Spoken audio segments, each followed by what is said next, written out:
The doorbell rang with that tired end-of-shift jingle. Emily lifted her eyes from the counter and saw the kind of customer any server recognizes instantly. A trucker on the edge, soaked jacket, unshaven face, slow steps. He looked like someone trying to hold his cracks together with duct tape. He walked in slowly, like a man asking permission just to exist. The Maple Root Diner was quiet, light rain tapping the window, warm yellow lights reflecting on the checkered floor. Emily fixed her apron, took a breath, and decided to treat him with that automatic gentleness she'd learned to offer anyone who walked in already broken. "Table or counter?" she asked, with that subtle smile that only works when it's real. The trucker hesitated, then pointed to the counter. He sat down like he had a whole axle strapped to his back. Emily placed a cup of coffee in front of him without asking. She could read people the way others read menus. He looked up, surprised. "I didn't order coffee." "No, you didn't," she said, leaning on the counter. "But you need it." He gave a tired, defeated half smile, took a slow sip, like he was calibrating his soul before saying anything at all. "Long trip?" Emily ventured. "Long life," he corrected. And right there, in that tiny fraction of a second, she understood. The problem wasn't the road, it was him. His name, something we learned later, was Jack Walker, 48, truck driver for 2 decades. The kind of man who'd seen every sunrise in the country, but none of them lit up for him anymore. But right then, he was just a stranger trembling with exhaustion over a cup of coffee. Emily wiped the counter, letting the silence do its work. Not the heavy silence, the healing kind. Jack finally released the first piece of whatever he'd been carrying. "You know when you feel like you're done? Not physically, done in here." He tapped his chest lightly. Emily set the cloth aside and leaned in a bit. "Talk to me." He exhaled like he'd been holding that breath for months. "I don't know where I'm going anymore. The road's always the same. The load's always the same. I wake up already wanting the day to end. It's like I'm driving without a destination, without a reason, just living on autopilot." Emily got it instantly. That was real-life burnout, not some cheap motivational video nonsense. "You have family?" she asked. He took a while to answer. "I did. Got divorced 4 years ago. My daughter, Julia, barely talks to me now. Says I'm never around. And she's right. I always chose more miles, more work, like money could patch up holes in affection." Emily listened with the kind of attention that felt like headlights on a rainy night. Clear, steady, not intrusive. "And what made you stop here today?"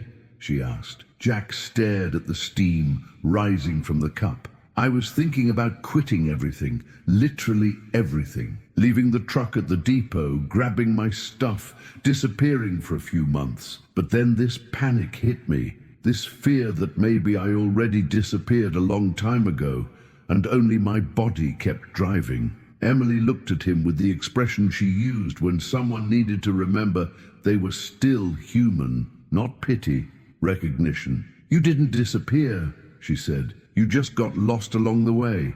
Everyone gets lost sometimes." Jack gave a short laugh, but it was a sad one. "You say it like finding the way back is easy." "It's not easy," Emily shot back, "but it's possible." Jack stayed quiet, fiddling with the handle of the cup. Emily saw he needed one more push. "What did you want to do before becoming a trucker?" she asked. That seemed to catch him off guard. He scratched his beard. "I wanted to build things. When I was a kid, I'd spend hours taking apart clocks, radios, bikes. I wanted to be a mechanic. Actually, I wanted my own shop. But life got tight, so I started driving." Emily leaned her elbows on the counter. "So why not open one now?" He scoffed, almost offended. "Now? At 48? With debt? Not even knowing where to start?" He shook his head. "I'm too old to start over." Emily held his gaze like someone grabbing the emergency brake before a truck rolls off a cliff. "Jack, 48 isn't late. Late is when you stop trying. You're still driving. You're still alive. And you know what else?" She tilted her head. Your eyes lit up when you talked about that shop. This whole time you were dimmed. That was the first spark. He had no words. Jack swallowed hard. No one's really listened to me in a long time. Well, I'm listening, Emily said steady. And I'm telling you, you still have road ahead. Maybe just a different one. Jack looked toward the window. The rain had thickened, hitting the glass in heavy bursts, and in that grey, melancholic view, he seemed to see something new. Like the road was redrawing itself in front of him. He looked back at Emily, and for the first time, he was actually present. You think I can still, I don't know, have some purpose? Something that matters? Emily gave a small but sincere smile. I don't think, I'm sure. Jack breathed deep, like someone getting fresh air after weeks in a basement. Thank you. Really, he said, voice rough. Emily nodded. So here's what we're gonna do. You finish that coffee and tell me what that shop would look like. The shop of your dreams. I want every detail. Jack's eyes widened. Why? Because sometimes the first step to changing your life is just saying it out loud. He smiled for the first time. A tired, crooked smile, but a real one. And he began to talk about the shop, about fixing engines, about teaching young mechanics, about blasting music while working, about the smell of oil and freedom. And as he talked, Emily realized his life wasn't lost, just stored away, blocked, asleep. It only needed someone to flip the right switch. And that night, at the Maple Root Diner, that switch had a name. Emily Carter. The doorbell rings. Emily looks up, expecting just another customer, but comes face to face with the same trucker from the night before. Only now he looks different. No rush, no crushing weight on his shoulders. Morning, he says, a little embarrassed. I thought I should come back to thank you. Emily smiles in that calm way that disarms anyone. I'm glad you came back. Coffee strong or mild today? He chuckles under his breath. Today, strong, but I think I need something else too. Emily motions for him to sit at the end of the counter. That's the serious talk corner, as she always jokes. The diner's slow. Frank is in the back whistling while flipping pancakes, and the world seems to slow down, the way only that diner can do. I talked too much yesterday, didn't I? He starts. You said what you needed to. Emily fires back. No fluff. The trucker takes a deep breath. After I left here, I kept thinking, I'm driving all over the country, but I forgot why I started driving in the first place. Back then, it was to see the world. Now, I don't even look at the road. I'm just trying to survive. Emily crosses her arms, serious. And what would make you look again? He hesitates. A heavy silence drops between them, until he finally says, yesterday, when you told me no one finds purpose by staying in fifth gear all the time, that stuck with me. I realized I'd been running away. Maybe it's time to stop. Emily leans in. Stop where? He lets out a nervous laugh. I don't know. Maybe here? Frank hears that from the back and almost drops a spatula. Here, in our diner. For God's sake, are you hiring people without telling me now? Emily turns slightly and answers, I'm not hiring anyone, Frank. He's just thinking. The trucker continues. Yesterday I felt peace here, something I haven't felt in years. Sounds silly, but it was like someone flipped a switch. Emily's expression shifts. She understands that kind of talk. She's seen it before. It's not about coffee, not about work. It's about solid ground, about breathing without weight. That's not silly, she says, firm. It's a beginning. He looks at her like he's asking permission to restart his entire life. If I come back more often, you think it helps? Talking? I don't know. Getting myself together. Emily gives a short, direct smile. Coming back is up to you. But if you do, I'll listen. No judgment, no rush. He nods, emotional, not crying, but close. Thank you, Emily, really. I think yesterday you saved my day. Maybe more than that. Emily simply replies, sometimes all we need is a place to remember who we were before the world got heavy. The trucker finishes his coffee, leaves a few bills on the counter and stands. At the door, he turns back and says, "I'll be back. Don't know what for yet, but I'll be back." Emily watches him leave and whispers softly, mostly to herself, "That's what I wanted to hear." Frank walks over with a pan in hand. "Emily, that guy's about to change his whole life and doesn't even know it. And you can bet you're the spark to all of it." She lets out a small laugh. "Frank, sometimes people just need someone who sees what they forgot. That's all." Frank lifts the pan like he's making a toast. Then here's to it. Another chapter starting at this counter. Emily looks at the glass door where the trucker disappears onto the road, and she feels it. This is going to turn into something big. 3 days go by. Normal movement in the diner. Smell of bacon, pans clanking, soft country music on the radio. But Emily's restless. She looks at the door every half hour, like she's waiting for someone. Frank notices, of course. "Waiting for your new existentialist buddy?" Emily rolls her eyes. "I'm not waiting for anyone, Frank." "Uh-huh, and I'm Brad Pitt." She tries to ignore him, but the truth is, the trucker left a strange emptiness in the air. When someone opens their heart like that, you notice when they disappear. And then the bell rings. Emily turns a little too fast for someone who was not waiting for anyone. But it's not him. It's Nora, the gas station manager. The woman who thinks smiling is a waste of energy. Nora walks in already braced for impact, with that same look. The look of someone searching for a problem before ordering coffee. "Emily, we need to talk." Frank makes a face. "Here we go. Incoming storm." Emily pulls Nora to a corner of the counter. "What happened? You've been spending way too much time with customers." Emily's expression hardens. "I do my job." "You do.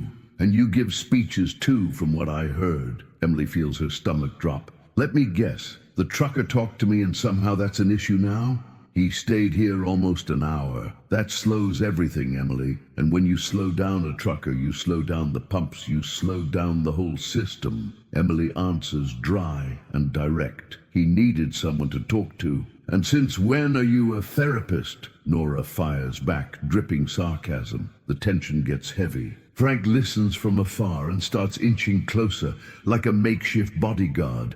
Before Emily can respond, the doorbell rings again. And this time it's him.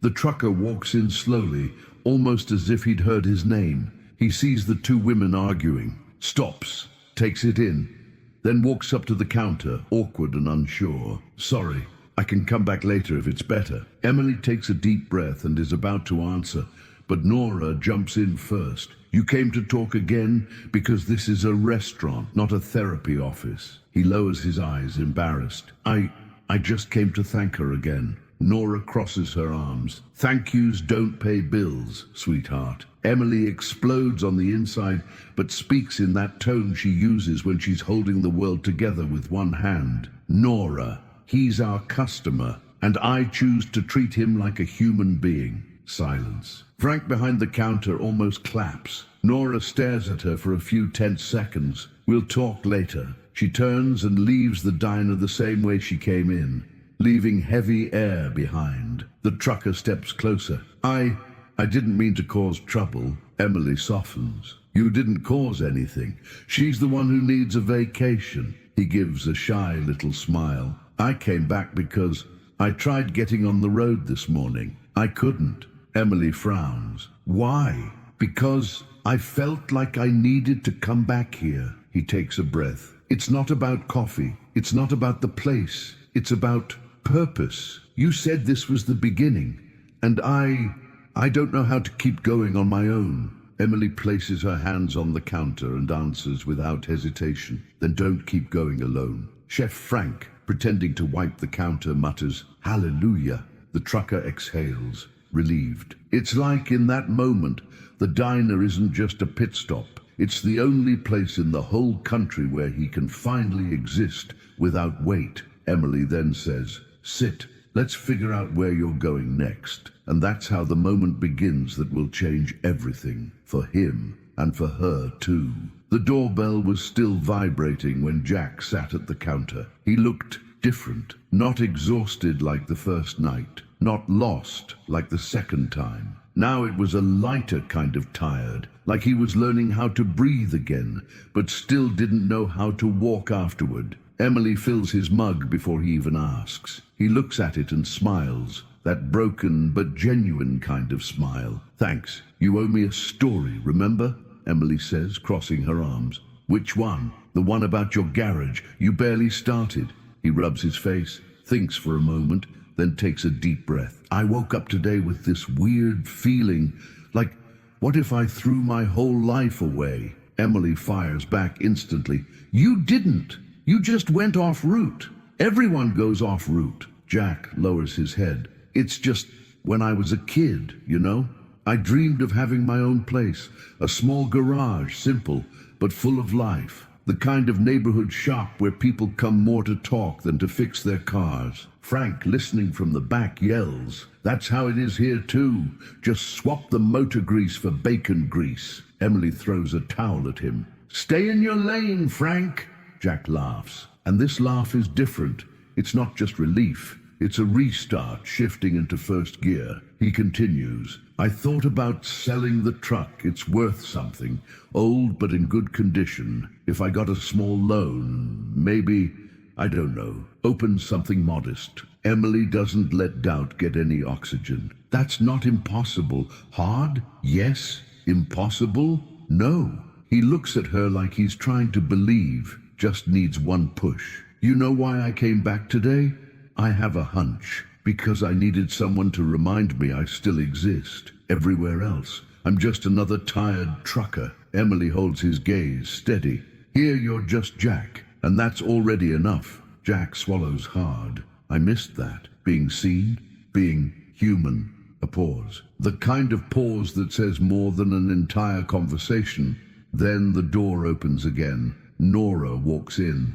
Again. And of course, she already looks like she's carrying an audit in her soul. She looks at Emily, then at Jack, takes a long breath. "Can I talk to you for a minute?" Emily hardens her expression but goes. Frank watches, ready to switch into security guard mode 2.0. In the kitchen, Nora speaks low, almost flat. "Emily, I was harsh, maybe too harsh. But I need you to understand, this place runs on flow. If you start becoming a trucker therapist, this whole joint turns into chaos." Emily crosses her arms. "He wasn't okay, and I'm not treating someone like a statistic." "I know," Nora breathes out, tired. "And that's why I came to ask for calm. Just calm. I'm not here to fight. I just need the place running smoothly."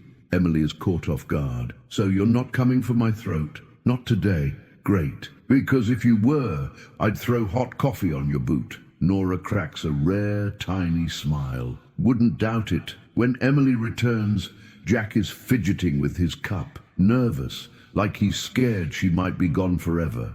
"Everything okay?"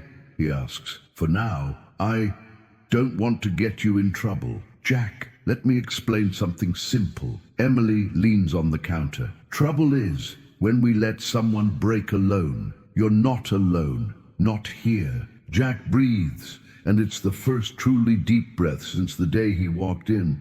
"Emily, I decided something today. Shoot, I'm going after that garage. Even if it's small, even if it takes time, I'm gonna try." Frank throws his spatula in the air like someone celebrating a goal. "Finally, hallelujah!" Emily smiles, but she notices something. He's trembling, not from fear, but from the kind of courage that hurts in the chest right before it turns into strength. "So, tell me," Emily says, steady. "What's the first step?" Jack thinks, and the answer changes everything. "I need to go home, talk to my daughter, fix things with her. I can't start anything with this hole inside me." Emily stays quiet for a second. She feels the weight and bravery of that step. "Then that's exactly what you're going to do. You think she still wants me around?" "Jack, nobody gives up on a father on the first try. Only on the ones who stop trying. Go, try." He holds the mug with both hands, like he's holding his own future. "I'll come back after." "I know. Promise that. If I lose my way again, you'll pull me back?" Emily smiles, strong and sure. Jack, that's what this counter is for. 2 days later, the diner wakes up wrapped in that kind of fog that makes everything look like an old movie. The door isn't even open yet, and Emily's already inside, wiping down the counter, fixing the sugar jars, straightening the napkins. Frank walks in rubbing his eyes. You're early. Yeah. You waiting for someone? No. Uh-huh. Sure. At 7:42 a.m. the bell rings. Emily turns. It's not Jack. It's an envelope. An envelope pushed under the door, crumpled, with her name scribbled on it, Emily. Frank picks it up with 2 fingers. This smells like drama. Emily opens it. It's a letter, handwritten. The handwriting is firm but shaky. She reads, Emily, I went to my daughter. The conversation was hard. I shook. She cried. I cried, but she listened. She said she doesn't know if she trusts me yet, but that I can try, and that's already more than I ever thought I'd get. I left the truck at a friend's shop, sold a few parts, got some money, not much, but enough to start the plan. I'm going to open the shop, even if it's just a garage with 2 tools and an old dream. But before that, I need to do something else that's also hard. Hit the road alone for a few days, to think, to breathe, to process everything. I wanted to tell you in person, but I'm a coward when it comes to goodbyes. So I'm writing, I'll be back, not because you said so, but because you reminded me who I was before I got lost. Thank you for giving me my direction back. Jack. Emily finishes reading and holds the paper for a few seconds, like someone holding a bird that just flew away. Frank leans on the counter, gentler than usual. He'll be back. I know. And when he comes back, he'll have a new story to tell. Emily puts the envelope in the cash drawer, closes it carefully, takes a deep breath, and goes back to setting the tables. Normal routine. But her heart is anything but normal. At 8:17 a.m., the bell rings again. Emily turns fast, without thinking, but it's not Jack. It's a traveling family. She smiles anyway, because now she knows. His story didn't end there. It just took another road. And when he returns, and she knows he will, that counter will be waiting, with strong coffee, and with someone who believes that 48 is not too late to start over. It never is.